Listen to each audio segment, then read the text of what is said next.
All right, lesson 88, exponential functions. Growth and decay.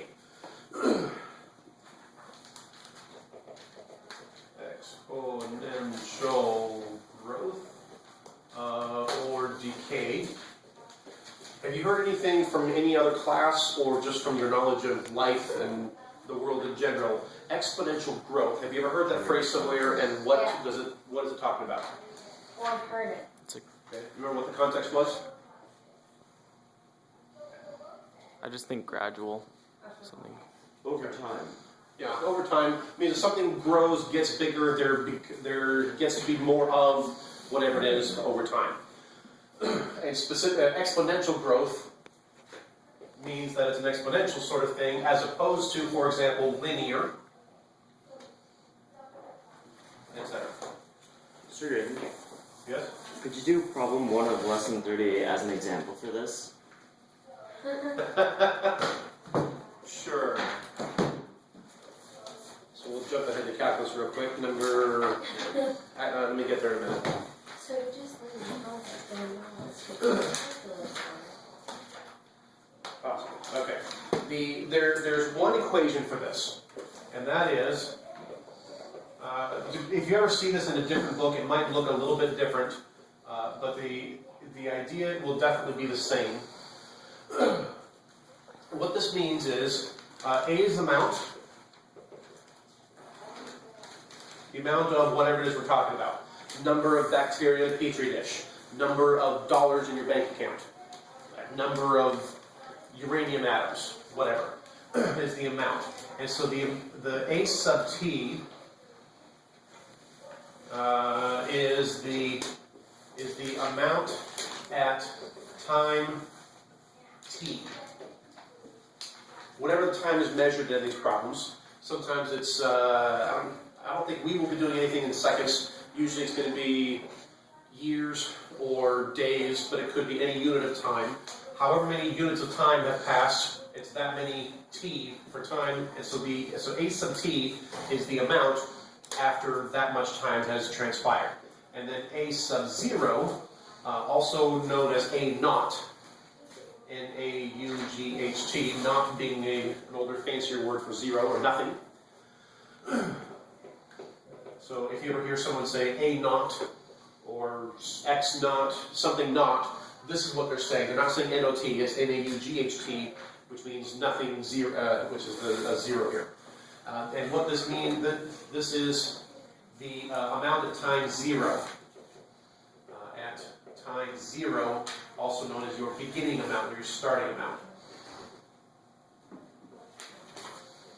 Beginning amount. T, of course, is time. It's not a very pretty T. And K is a constant. E is E, 2.718, etc. So the K is the constant. If K is positive, then we're talking about growth. If K, what color should be negative? How about red? Brown. Yeah. If K is a negative number, then we're talking about decay, which means that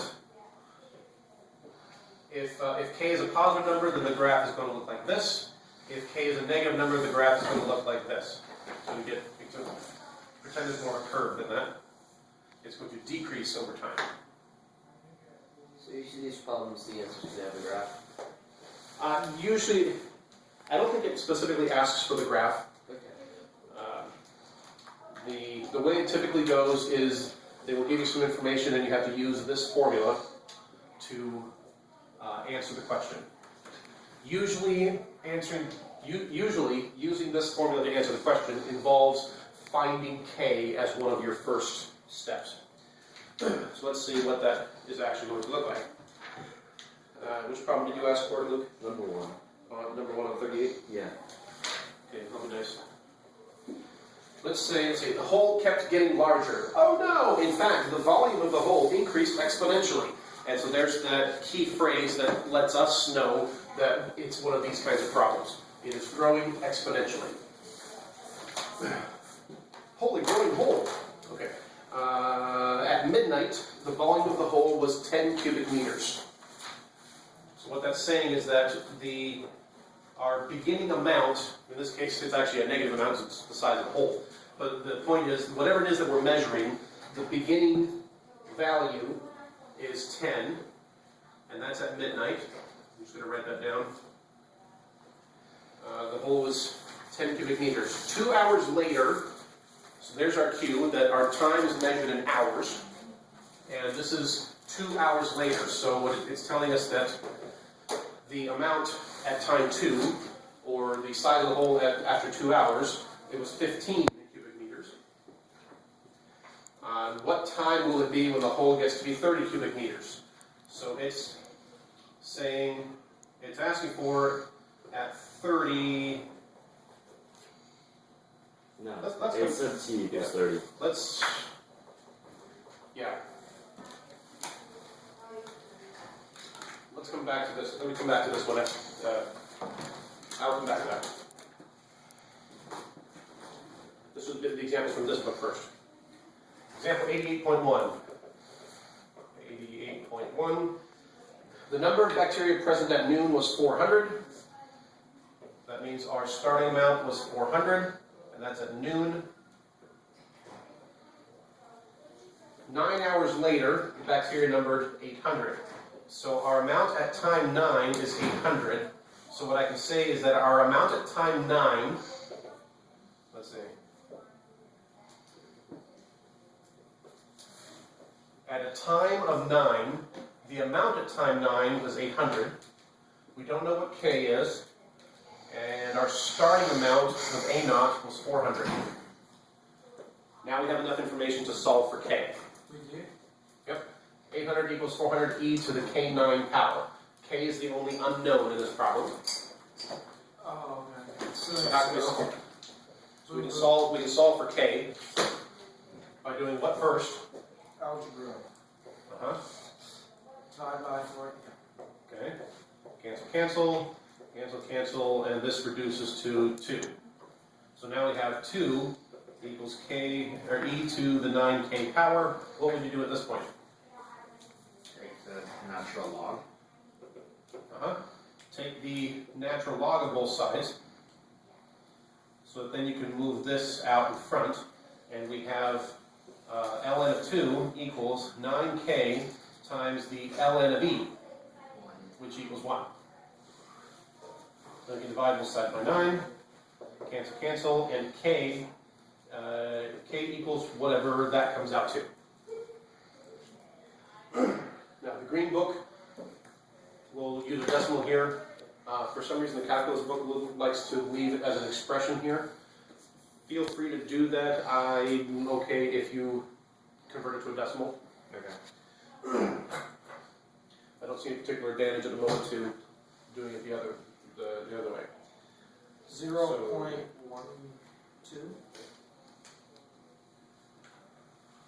So K is 0.077.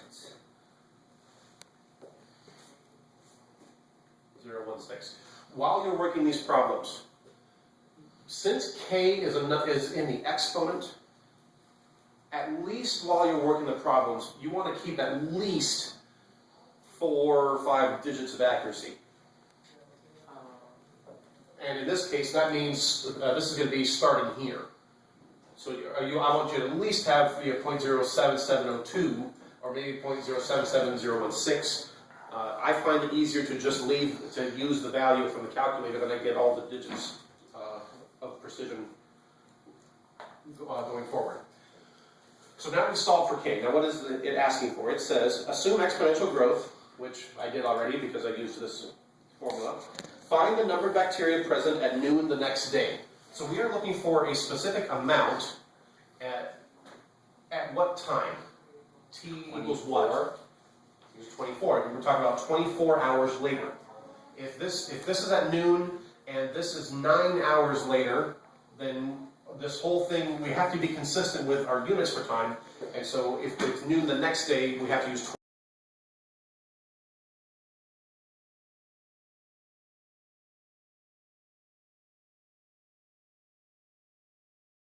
you're looking for this number. It gave us what the starting amount was. We figured out what K is, 0.077016, and we're multiplying that by T, the time, which is 24, and whatever this comes out to is going to be our answer.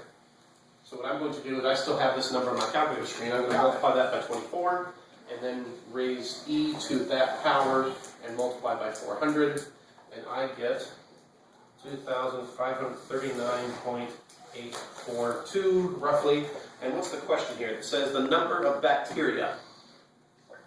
Wait, why is that 24? My suggestion, Oh, because it's 24 because hours. that's 20, because we're talking about 24 hours later.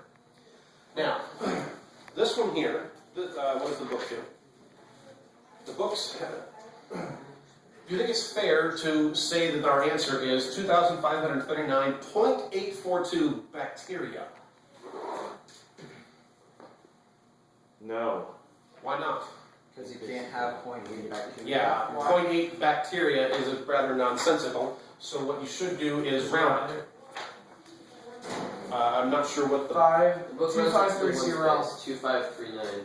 Yeah, I think the book 40. I think the book rounded this, and I think their answer probably rounds 20. to 2539. Yeah. My answer is going to round to 2540. Yeah. But on these problems, because we're dealing with big, long, nasty decimals and raising to power and all that kind of thing, I understand if we're a little bit off. Actually, why would you round down? Because you don't have. I'm not sure if the book did round down. Oh. See, the book had 0.077 times 24 e to that power times 400. But why wouldn't The book, if you type in what the book has here, they have 2538.84. But why So wouldn't they- you round down? That's what I don't understand. Is it more likely that you're well, you're adding more to the answer when That one bacterium out of 2,500, that one bacterium is a rounding error, basically. And that's why Just on these problems, I'm not going to be that picky.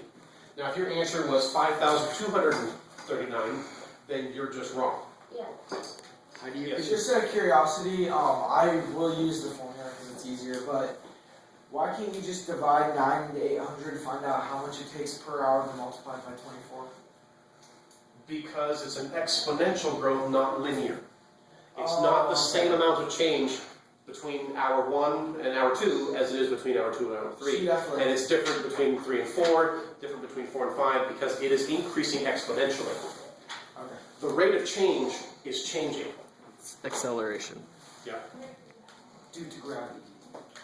Wait. Do you want me to finish your example here? Well, yeah, but how do you change a decimal into time? That is a great question that I will answer once I'm done with the video. Because it's part of this problem. Okay. I understand that, and I will show you how to ask this. Okay, let's see. Do Great. different color here. Example 88.2. Okay. These problems are good. Not that hard. And so what's happening with these different problems is it's the same equation. We're just going to be solving for different variables. But it's all coming from the same equation. 88.2. Number of bacteria present when the experiment began was 1,200. So that means A naught was 1,200. After 100 hours, there were 2,700 bacteria present. That's a 0. So after 100 hours, there were 2,700. Assume exponential growth. Okay. Find the time required for the number of bacteria to increase to 30,000. It says sketch the curve. I don't care if you sketch the curve because it's that green curve. If we're not graphing something more specific than that, then the graph is not going to matter. All right, so we want to find the time for the amount of 30,000. Let's see. They did give us a naught, and we don't know what K is, and we're going to be solving for T. I put this down here to know where I'm headed. So solve it to you basically. Like I said, almost every time, one of the first things you need to do is solve for K. So let's do that. Oh yeah, because we need okay. Yep, let's use that. They gave us the amount at time 0 and they gave us the amount at time 100. So let's say the amount at time 100 equals the amount at time 0 times e to the power of k times the time, which was 100 here. Wait, Now I have the amount at time 100 is this, therefore time was 100 when I'm plugging this in. Okay. This is the idea. This specific equation, or this equation, is this problem at time 100. So just the same way as we did over here, solve for k, divide both sides by 1200, then take the ln of both sides, and in the interest of time, I'm just going to do that on my calculator. So I'm going to have the natural log of 2700 divided by 100. 0.008. 100? Do you want me to write that out? 0.00. No, why would it be the natural log of 2700 over 1200? Because we've got 1200 times e to the power of something. It's better to divide both sides by 1200 to eliminate this first. Oh, that's right. Yeah. I know it's, yes. See people, that's what happens when you try to do too much in your head without showing your steps. X Good job, equals So what that comes out to 0.008. then is that k is 0.00811093. So I'm going to plug this in for k and solve for t. So just like before, I've got a variable that I'm solving for. It's in the exponent, so I'm going to take the log. Cancel, cancel. And so my k, 0.00811093 times t is going to equal the natural log of, I know I'm not reducing this already, but just so you know what I'm doing. I need to take the natural log of both sides, whatever number decimal this comes out to, I'm going to divide by this, and that will tell me how much time. 396.93. What? 396.93. What? So I get 396.936. Now what is the context of this problem? It is Time, so it's number of bacteria. So let's round to the nearest whole bacteria. And that's going to go to 397. And so now I've answered the question. No, but it wanted how long to get to. Oh, that's yeah, it's true. in hours, so That's true. it's actually exact. Undo and put that in hours. That's the downside of having a real board instead of a smart board. And then that's the time there. Yes. That would be in hours. Now coming back to Luke's problem. Luke's problem. I like these problems. Hole's getting larger, start at size 10 at midnight, 2 hours later it's 15.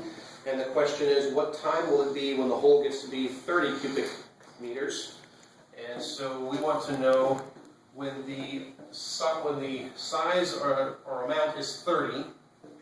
So we know this, we know this. We don't know K. We don't know K yet. Let's solve for K first. Wait, do we know time or? Let's see. Our amount at time 2 is our starting amount times e to the k 2 because that's the time here.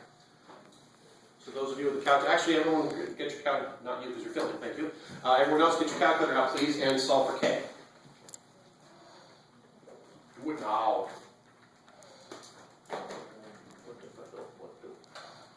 Let's just do that.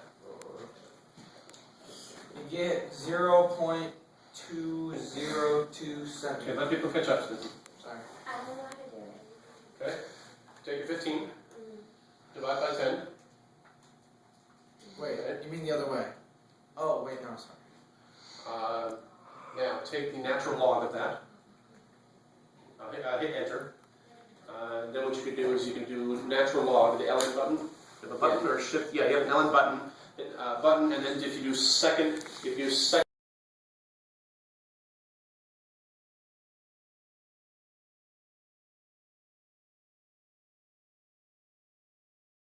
hit enter, and then you're going to divide that by 2, and that should give you K.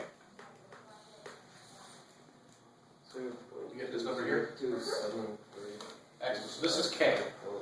Now, so the question was saying, when the size gets to be 30, it wants to know what time does that correspond to? Okay, let me do a little algebraic simplification here before we hit the calculator again. Let's divide both sides by 10. Cancel, cancel. And this is going to reduce to 3. So we're going to take the natural log of both sides.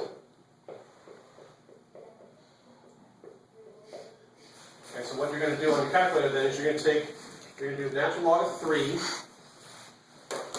Make sure that when you hit natural log, it opens up parentheses. Type your 3, close your parentheses, then do divided by second answer, and that should tell you the time that has passed. 5.41909.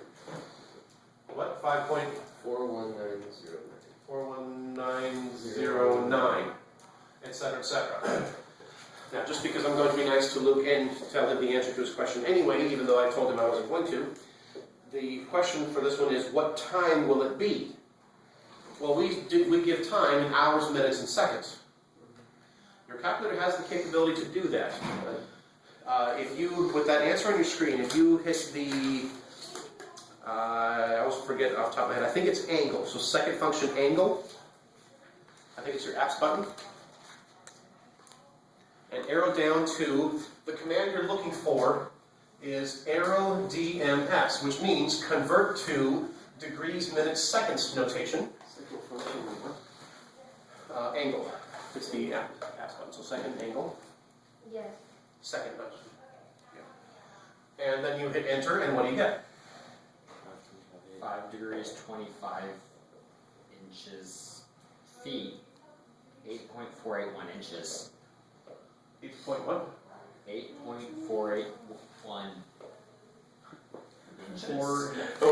481 inches. It's just 08. Okay. Oh, I get that now. Now, I think I've told you guys before, but just by way of a recap, What's the same time? how many degrees in a circle? 360. 360. But we can subdivide each degree into what are called minutes. How many minutes do you suppose are in a degree? 100. Someone say 60. 60. 60, that's right, good job. Now, how many seconds, and when we're talking about angles, minutes can be subdivided into seconds. How many seconds do you suppose are in a minute? 12. 60. Which makes it kind of handy because even though this command technically is talking about converting to degrees into degrees, minutes, seconds notation. Since minutes and degrees are subdivided into minutes and seconds the exact same way that hours are subdivided into minutes and seconds, even though the calculator says this on the screen, you can then interpret that as saying, okay, 5:25, and we will round it to 8 seconds. And if this was at midnight and it's 5 hours later, then we're talking about 5:25 a.m. as our answer. So then can I say that a circle is 15 days? If you want to confuse me. Okay. All right. And this is basically how to do these problems. Focus on this equation here. Like I said, to recap, the vast majority of time, one of your first things to do is to solve for k, and then you will use that to answer the question. Circles are